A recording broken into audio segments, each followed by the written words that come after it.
Është e vërtet, ky është perceptimi të paktën që vjen edhe në raport me mediat, por edhe në lidhje me punën që kemi zhvilluar raport me dokumentarin. Në dokumentar kemi të paktën 2 gazetarë nga Kolumbia, që thonë kontekstin e kriminalitetit, pra grupeve kriminale në Amerikën Latine. Ati është një perceptim krejt tjetër.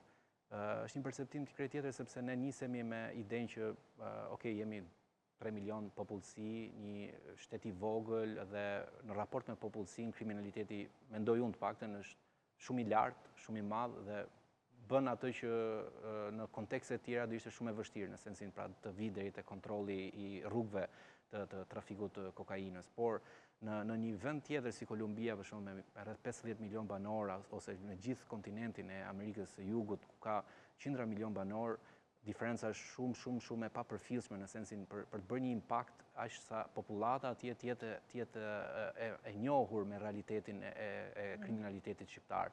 Në kontekstin e se si e njohin mediat në Amerikën e Jugut, grupin kriminal ose grupet kriminale shqiptare është kartelet e Ballkanit. Pra, pak a shumë na fusin gjithë bashk, çfarë vijnë nga Maqedonia e Veriut, nga Kosova, nga Serbia, nga Malizia dhe nga Shqipëria, kontekstualizohen në media sikur janë bashkë. Por zhvillimet e fundit, sidomos pas vitit 2023, ku me daljen në vit parë në sensin e raportimeve të Dritan Gjikës ose të personazheve tjera ose Dritan Rexhepit në raportime. Në fakt, Dritan Gjika është përmendur konkretisht me emër nga presidenti i Kolumbisë pak ditë më parë. Jo vetëm nga presidenti i Kolumbisë, është përmendur veçanërisht në Ekuador për implikimet personale që ai ka patur me ish presidentin e Ekuadorit, por edhe me grupet mëdha biznesi, pasi rezultonte të ishte aksioner direkt dhe ortak me të paktën 12 kompani, në të cilat bënin pjesë edhe familjar të politikanëve të rëndësishëm në Ekuador, me ekspozimin... Ai është arrestuar në 25 maj në Abu Dhabi. Në Dubai. Pra, është pak a shumë ajo junta që ai presidenti i Kolumbisë përmend, por nuk është vetëm këtu.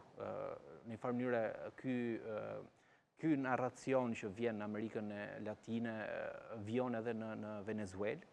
Është edhe presidenti i Venezuelës që ka përmendur grupe kriminale shqiptare që qëndronin pas një tentative për grup shteti, por të financuar edhe nga grupet ekuadoriane. Në perceptimin e gazetarëve që janë atje, të paktën e konsiderojnë këtë si një lloj retorike të pabazë, një retorikë me prapavim më shumë të politike për të krijuar një lloj armikut publik dhe për narracionin e tyre politik për lidhje paktën me presidentin aktualisht të Kolumbisë, që është